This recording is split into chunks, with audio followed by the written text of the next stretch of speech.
નો most IMP તફાવત માત્રાત્મક અને વિશિષ્ટ ગુણધર્મો વચ્ચે તફાવત લખો. 2 માર્કમાં બહુ જ વાર બોર્ડે પૂછેલો છે.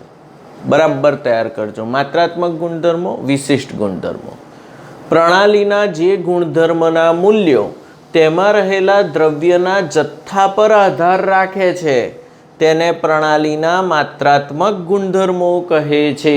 દાખલા તરીકે કદ, તો 1 મોલનું કદ આટલું હોય તો 2 મોલનું કદ એનથી બમણું, 3 મોલનું કદ એનથી બમણું. તો એ ગુણધર્મના મૂલ્યો શેના પર આધાર રાખે છે? દ્રવ્યના જથ્થા પર. તો એ માત્રાત્મક ગુણધર્મ કહેવાય. બીજો છે દળ. 1 કિલોગ્રામ આટલો હોય, 2 કિલોગ્રામ વધાર, 3 કિલોગ્રામ વધાર, તો એ જથ્થો જેટલો હોય એના પર આધાર રાખે અને માત્રાત્મક ગુણધર્મ કહેવાય. આ જ રીતે આંતરિક ઉર્જાનો ફેરફાર, એન્થાલ્પી ફેરફાર, એન્ટ્રોપી ફેરફાર અને મુક્ત ઉર્જાનો ફેરફાર, આ 2 વિધેયો તો આપણે ભણી ગયા. આ 2 હજુ આગળ ચેપ્ટરમાં ભણવાના જ છે. એન્ટ્રોપીનો ફેરફાર, મુક્ત ઉર્જાનો ફેરફાર ડેલ્ટા જી, અને ઉષ્માધારિતા સી. ઉષ્માધારિતા એટલે ઉષ્મા ક્ષમતા સી. આ બધા કયા એકમમાં મપાય? આ બધા મપાય કિલો જૂલ પ્રતિ મોલ એકમમાં મપાય. કેમ? પ્રતિ મોલ કેમ? દ્રવ્યના જથ્થા પર આધાર રાખે છે એટલે માત્રાત્મક ગુણધર્મો છે. એનો એકમ કિલો જૂલ પ્રતિ મોલ. પ્રતિ મોલ તો હોવું જ જોઈએ 1 મોલ માટે. ઓકે. વિશિષ્ટ કોને કહેવાય? તો પ્રણાલીના જે ગુણધર્મના મૂલ્યો તેમાં રહેલા દ્રવ્યના જથ્થા પર આધાર રાખતા નથી તેને વિશિષ્ટ ગુણધર્મો કહે છે. દ્રવ્યના જથ્થા પર આધાર રાખતા નથી તેને વિશિષ્ટ ગુણધર્મો કહે છે. દાખલા તરીકે તાપમાન. 1 મોલનું તાપમાન 25 ડિગ્રી હોય તો 2 મોલનું 25 ડિગ્રી જ હોય, એ ના બદલાય. મોલ જોડે એ બદલાતું નથી. બીજું ઘનતા. ત્રીજું દબાણ. ખ્યાલ આવે છે? દબાણ. તો અહીં અગાડી વિશિષ્ટ ગુણધર્મો છે એ વાતાવરણના ગુણધર્મો છે, એ પોતાના પર આધાર રાખશે, દ્રવ્યના જથ્થા પર આધાર રાખતા નથી, એને વિશિષ્ટ ગુણધર્મો કહે છે. ઉષ્મા ક્ષમતા સી કોને કહેવાય? ઉષ્મા ક્ષમતા એટલે ઉષ્માધારિતા. કોઈ પણ પદાર્થનું તાપમાન 1 ડિગ્રી સેન્ટીગ્રેડ વધારવા માટે જરૂરી ઉષ્માના જથ્થાને તે પદાર્થની ઉષ્માધારિતા સી કહે છે. ફરી, કોઈ પણ પદાર્થનું તાપમાન 1 ડિગ્રી સેન્ટીગ્રેડ વધારવા માટે જરૂરી ઉષ્માના જથ્થાને ઉષ્માધારિતા સી કહે છે. અહીં 1 ડિગ્રી સેન્ટીગ્રેડ પણ લખી શકાય અને 1 કેલ્વિન પણ લખી શકાય, કારણ કે 1 કેલ્વિન વધે એટલે 1 ડિગ્રી સેન્ટીગ્રેડ વધે. સૂત્ર સી બરાબર, ઉષ્માધારિતા સી બરાબર શોષાયેલી ઉષ્મા એટલે ક્યુ છેદમાં તાપમાનનો તફાવત ડેલ્ટા ટી. મોલર ઉષ્માધારિતા. 1 મોલ પદાર્થનું તાપમાન 1 ડિગ્રી સેન્ટીગ્રેડ કે 1 કેલ્વિન વધારવા જરૂરી ઉષ્માના જથ્થાને મોલર ઉષ્માધારિતા કહે છે. મોલર ઉષ્માધારિતા કહે છે. એનો એકમ કયો આવશે? જૂલ પ્રતિ કેલ્વિન પ્રતિ મોલ. કદાચ એનો એકમ માપવો હોય તો જૂલ પ્રતિ કેલ્વિન પ્રતિ મોલ. ઓકે. વિશિષ્ટ ઉષ્માધારિતા.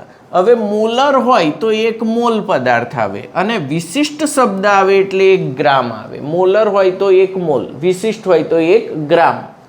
1 ગ્રામ પદાર્થનું તાપમાન 1 ડિગ્રી સેન્ટીગ્રેડ અથવા 1 કેલ્વિન વધારવા જરૂરી ઉષ્માના જથ્થાને વિશિષ્ટ ઉષ્મા ક્ષમતા કહે છે.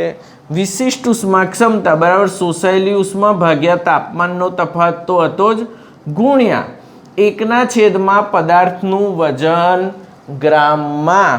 આનો એકમ હશે જૂલ પ્રતિ કેલ્વિન પ્રતિ ગ્રામ. જૂલ પ્રતિ કેલ્વિન પ્રતિ ગ્રામ. ઓકે. અહીં આગળ વિશિષ્ટ ગુણધર્મોમાં પ્રણાલીના જે ગુણધર્મો તેમાં રહેલ દ્રવ્યના જથ્થા પર આધાર રાખતા નથી તેમને વિશિષ્ટ ગુણધર્મો કહે છે. તાપમાન બરાબર છે, ઘનતા બરાબર છે, દબાણ સાથે હું થોડો સંમત થતો નથી, પણ આપણી ચોપડીમાં આ લોકોએ ઉલ્લેખ કર્યો છે દબાણનો, અહીં અગાડી એને વિશિષ્ટ ગુણધર્મમાં આપ્યું છે, તો આપણે એ જ સ્વીકારીને ચાલવાનું. પ્રશ્ન પૂછાય તો દબાણને વિશિષ્ટ ગુણધર્મો જ એ લોકો લેશે. એટલે આની સાથે હું સંમત નથી, છતાં ચોપડી આપી છે, સ્વીકાર્યું છે. ઓકે, આગળ વધીએ હવે.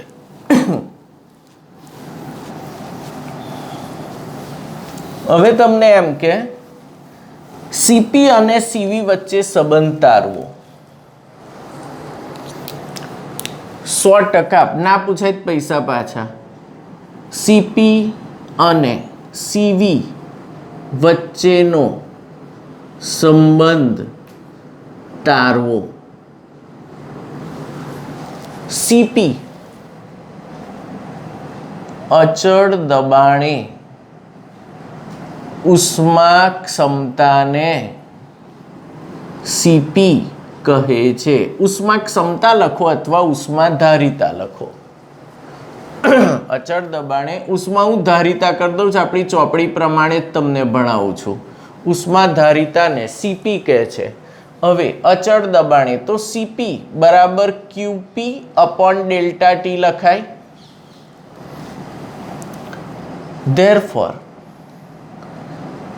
therefore QP बराबर CP इंटू डेल्टा टी. परंतु CP अचड़ QP अचड़ दबाणे उष्मानो फेरफार एटले तो डेल्टा H अचड़ दबाणे उष्मानो फेरफार QP एटले तो डेल्टा H.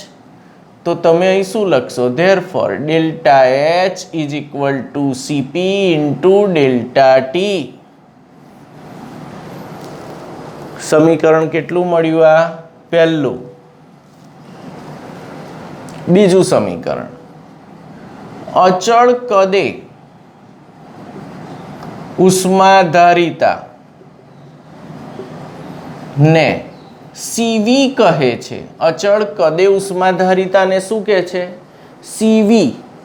તો સીવી બરાબર ક્યુવી અપોન ડેલ્ટા ટી, એના સૂત્ર પરથી.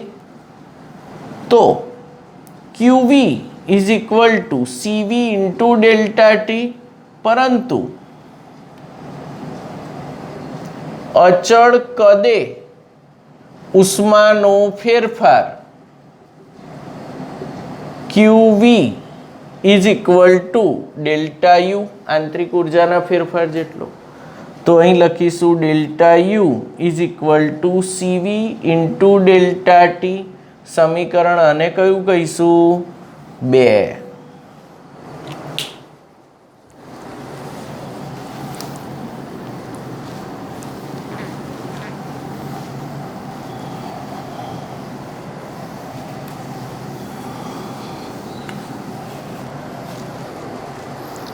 હવે જો થોડું આગળ વધીએ.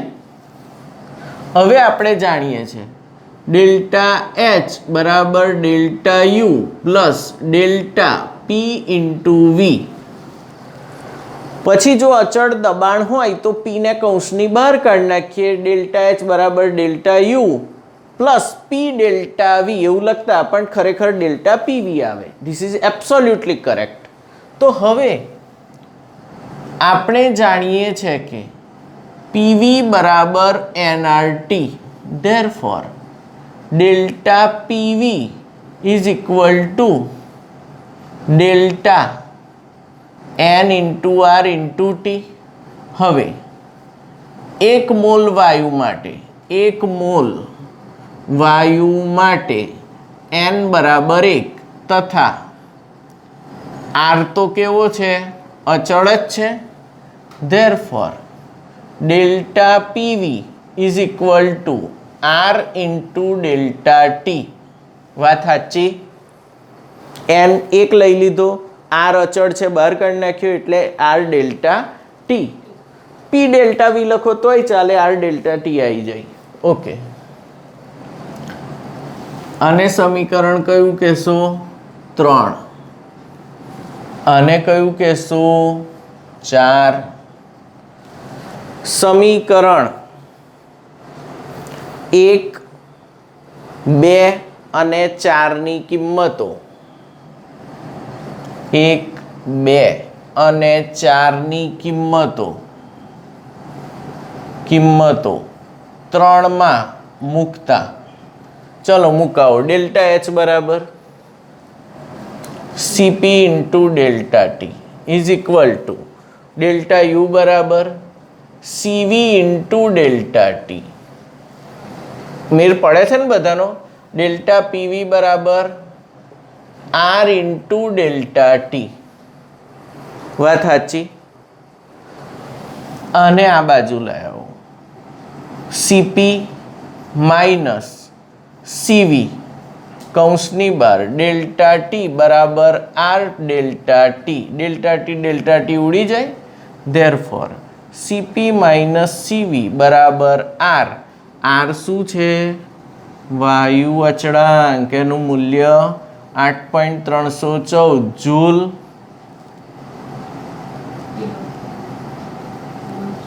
પ્રતિ મોલ ઇન્ટુ કેલ્વિન આ એનો એકમ છે કેલરીમાં 2 આવે પણ આ સીપી માઇનસ સીવી બરાબર આર વાયુ અચળાંક સાબિત થાય છે હવે આદર્શ વાયુ માટે આ લોકોએ આપ્યું નથી પણ હું અહીં યાદ રાખો લખી રાખું આદર્શ વાયુ માટે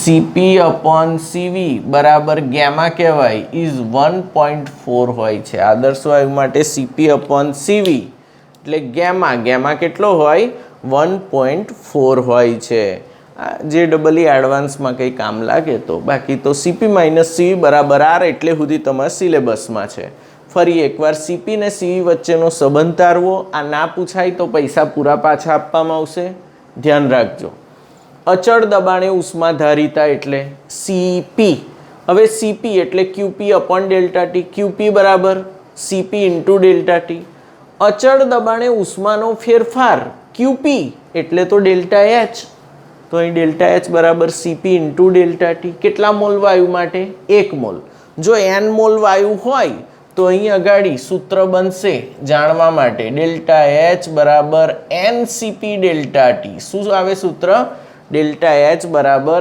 એનસીપી ડેલ્ટા ટી એન કેટલો લઈ લેવાનો 1 અને 5 મોલ હોય તો 5 વડે ગુણ નાખવાનું ઓકે અચળ કદે ઉષ્માધારિતાને સીવી કહેવાય સીવી બરાબર QV upon delta T QV બરાબર સીવી ઇન્ટુ ડેલ્ટા ટી અચળ કદે ઉષ્માનો ફેરફાર ક્યુવી એટલે ડેલ્ટા યુ બરાબર સીવી ઇન્ટુ ડેલ્ટા ટી સમીકરણ 1 અને 2 આને વચ્ચે ધ્યાનમાં ના લેતા આવડે ગૂંચવાશો પાછા ઓકે ચલો ડેલ્ટા એચ બરાબર delta U plus delta PV બરાબર એનઆરટી જાણો જ છો ડેલ્ટા પીવી બરાબર ડેલ્ટા એનઆરટી 1 મોલ વાયુ માટે એન બરાબર 1 ને આર કેવો લેવાનો અચળ તો ડેલ્ટા પીવી બરાબર આર ડેલ્ટા ટી હવે સમીકરણ 1, 2 અને 4 ની કિંમતો 3 માં મૂકી દેતા CP delta T CV delta T R delta T અને આ બાજુ લાવો તો માઇનસ થાય એટલે CP minus CV delta T common કાઢી લીધો મેં